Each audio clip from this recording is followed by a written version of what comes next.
Hello and welcome to the Duff Money Personal Finance and Investing channel. Today's video is going to be about fully understanding your relationship with money. Before we crack on, I just want to add that this is not advice, this is information only.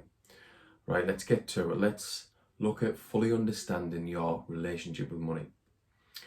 For me, to help me understand my relationship with money, I always look back to a negative period where I had a really negative mindset, negative towards money, and this was between 2008 and 2018. This was partly because of the financial crisis, and after the financial crisis, my 3 properties in my portfolio ended up with a negative equity of £50,000. But it wasn't just that, it was down to a negative mindset in general. I was rubbish with personal finances and made loads of mistakes during this period, loads of mistakes with investing. I had the totally wrong mindset. I wanted quick, easy money, and that's exactly what I'd done. I chased quick, easy money. Like chasing it with football bets, lottery. Instead of saving wisely, instead of investing in the right places, I managed to save quite a bit of money, but during this period, especially between 2012 and 2016, I put my money into premium bonds. Now, what I got from premium bonds was less than 1%. I think it was around 0.5% interest. But because I was chasing that quick, easy money, I was expecting to be winning 100,000 or even £1 million. I honestly believed that I would win it. So yeah, I wasn't very good at investing during this period. And chasing easy money led to several mistakes. So I'm just going to touch on a few during this video. Like single shares in 2010. This was back when I first started offshore. All the lads offshore were talking about investing in oil and gas companies, making a fortune. There was lads that had made hundreds of thousands on rock hopper, for example. And this got me really excited. This got my inner gambler really, really excited. So I done what you shouldn't do. I invested without doing any research. And it wasn't just a few hundred quid, it was £8,000 and it was all my life savings. So please don't do this. Don't let this be you. I invested, I think £6,000 initially. It was £2,000 in 3 different companies. Again, without doing any research. So that was bad enough, but because I was inexperienced and I had a poor money mindset, I was constantly checking on these single shares, which led to anxiety. And anxiety is something I've had on and off for the last 10-15 years surrounding money. And this is something I want anyone watching this video to avoid, and it can be avoided. But we'll get to that in later videos. So 2010, I've put £6,000 into single shares. I'm checking on them every 5 minutes, getting myself worked up, getting myself anxious. And this went on for months and months. And I also invested in JJB. I put another £2,000. Now, this was, again, after very little research. I think I looked in the Sun newspaper in the share column, done about 5-10 minutes of reading. That was it. Put my money into JJB and it did fly up over, I think it was after about 6 months. So my 2,000 went up to 50,000. Now, being very, very inexperienced, I didn't cash out. I didn't cash in on this 48,000 profit. What I'd done, I had it in my mind that I wanted 100,000. I have no idea where this figure come from, but it is what it is. Now, what happened? This 50,000 started to go down. And instead of pulling my money out, I just let it, I expected it to go back up. And eventually, because of Mike Ashley and Sports Direct, JJB went into administration and I lost pretty much all of my money, all of my 2,000. But it didn't even feel as though I'd lost 2,000. It felt as though I'd lost £50,000. So this is just to touch on my experience with single shares as I was chasing money back in 2010, 2011. So I've got single shares. That was one of my big mistakes. I was very bad with personal finances between 2008 and 2018. Like, not fully understand my tax. I started working as a limited company in 2011, 2012, and I didn't put any tax money away. Now, what happened during this period is I started doing well in my career offshore, got into commissioning, got some lucrative contracts, started saving quite a bit of money, built up quite a bit of money in my premium bonds. But in the background, I thought I had more money than I actually did because I wasn't factoring in tax.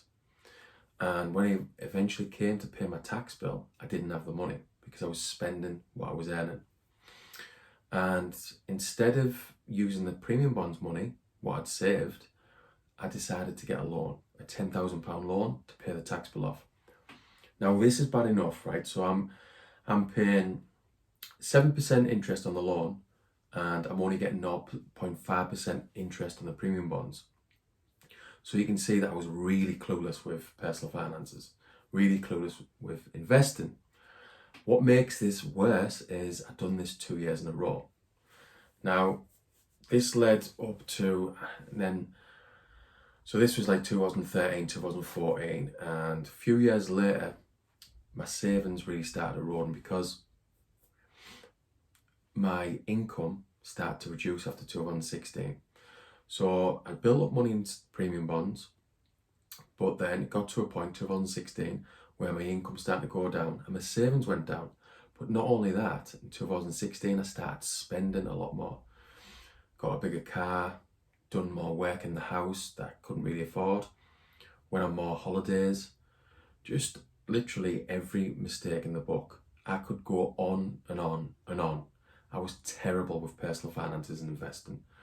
And this is what I want you to avoid. That's why I'm doing these videos, because I want you who's watching this video, anyone watching these videos, I want you to avoid 10 years of anxiety, 15 years of anxiety. I want you to get your mindset right when it comes to money. I want you to reflect on your relationship with money. I want you to be able to understand your relationship with money. Now, what the good thing about all these mistakes is they led to duff money. I got into personal development at the end of 2018, and this was because of Tony Robbins' videos on YouTube. This got me into goal setting, got me into personal development, and by 2019, mid-2019, I started writing the Duff Money blog. And with personal development, it really got me to reflect, like I said in the last video, reflect on my relationship with money, understand my relationship with money. And what I realised is what an emotional investor I was. I was emotional with money. Anything to do with money brought that anxiety. Because I was poor with personal finances, I was poor with investing. So I always go back to the single shares, checking in every 5 minutes, getting anxious, getting worked up. Don't do this. So by 2019, the start of 2019, I really understood my relationship with money. I was emotional. I am an emotional person. I cry at the drop of a hat, especially watching a film. I went to watch $1 Million Baby years ago with my wife, and I was crying my eyes out, and there was no one else in the cinema watching who was crying, but there I was crying. So I am an emotional person, and I have definitely been emotional with money. So looking back, I can fully understand my relationship with money, and that's what I'm trying to nudge you towards. Understand your relationship with money, because then you can work out how you're going to get better at personal finances, how you're going to invest. And this led me to, like I said, my poor relationship with money between 2008 and 2018 led to personal development. This led to me learning about money. It led me to getting some much needed financial literacy. And I got to a point, mid-2019, just as I was starting to write the Duff Money blog, I realised that what suited me was a long-term buy and hold, like index investing, for example. Now, index investing, I'm going to be going over it in more detail in later videos. Index investing is where you invest in the stock market and you're tracking the whole of the stock market. Like the S&P 500 America, for example, or the FTSE 100 in the UK. And what you're hoping to do is get the same results as the entire stock market. And when you look into it, you can easily achieve, in my opinion, 7% interest. And that's exactly what's happened to me with index investing. I've been doing it now for 2 or 3 years and I've got some good results. Like last year, 2020 to 2021, so May, that was the last time I checked in on my index funds, I achieved an interest of 20% over the year. So that's really good. So that was a win for me. So what I'm getting at is, because of all my mistakes, because of understanding my relationship with money, it got me to a point where I could invest. I knew what type of investing suited me, long-term buy and hold. And I do this with property investing, stocks and shares with index investing, and now I do also with crypto. And now I'm doing it long-term buy and hold. I know I'm an emotional investor, so I avoid checking in on my properties, like how much they're worth. I don't check on them all the time. Index funds, I don't check on them all the time. I check on them once or twice a year. But what I will say is, even though I know what to do, I know not to check on my investments all the time, I did struggle with this with crypto last year, especially April of 2021, when I got in on a coin early and the value went up significantly. I didn't cash out and it went right back down. And this led to a good 6 weeks of being obsessed with crypto. And all them old habits come back of checking on crypto every 5 minutes. Please don't do this. This is not the way to invest, especially when you're first starting out. I would definitely go with long-term buy and hold. But what I want you to do is look at fully understanding your relationship with money. Then you can start thinking about what type of investing would suit you.